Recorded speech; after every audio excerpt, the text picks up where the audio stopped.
కామరూపుడైన ఆవిషజీవి రాజమందిరంలోకి మాయాపదాన ప్రవేశించాల్సిన అవసరమేమిటో ఆలోచించు.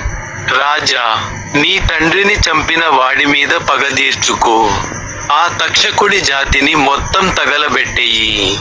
అందుకు సర్పయాగం ఒక్కటే మార్గం అన్నాడు.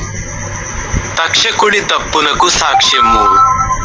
ఉదంకుడు అలా అనగానే మళ్ళా జనమేజయుడన్నాడు, ధరామరా, నువ్వు చెప్పినట్లుగా చూసిన కాశ్యపుడిని తక్షకుడు ప్రలోభపెట్టడం సహించరాని వంచన అనే భావిస్తున్నాను. కాని మంత్రులు కాని మీరు కాని అప్పుడా ప్రాంతంలో లేరు. మరి మీకా విషయానికి ఎలా తెలిసింది? తక్షకుడి వంచనకి సాక్ష్యం ఏదైనా ఉందా అని అడిగాడు. ఉంది ప్రభూ అంటూ మంత్రులు చెప్పసాగారు. ఆనాడు తక్షకుడు అడవిలో ఏ చెట్టునైతే కరిచాడో అప్పుడా చెట్టు మీద ఒక కట్టెలు కొట్టుకునేవాడున్నాడు. చెట్టుతో బాటే వాడు కూడా కాలి చనిపోయి అనంతరం కాశ్యప మంత్రబలంతో పునర్జీవితుడై వచ్చాడు. వాడా భూసుర భుజంగవరుల సంభాషణంతా విన్నాడు. కాని ప్రాణభయంతో వాడు వాళ్ళు నిష్క్రమించేదాకా వృక్షం దిగలేదు.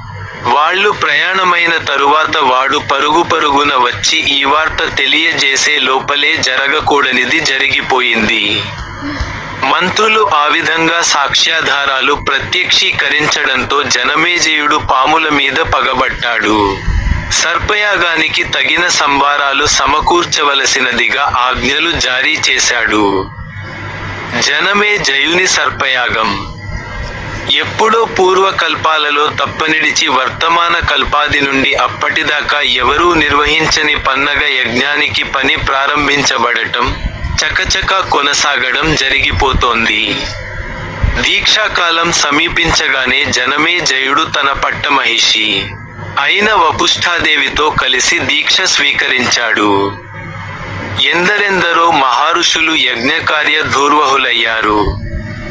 చ్యవన వంశవిఖ్యాతుడైన చండభార్గవుడు హోతగాను, కుత్సకులోద్దీపకుడైన జైమిని ఉద్గాతగాను, శారవుడు బ్రహ్మగాను, పింగళుడు అధ్వర్యువుగాను కూర్చున్నారు.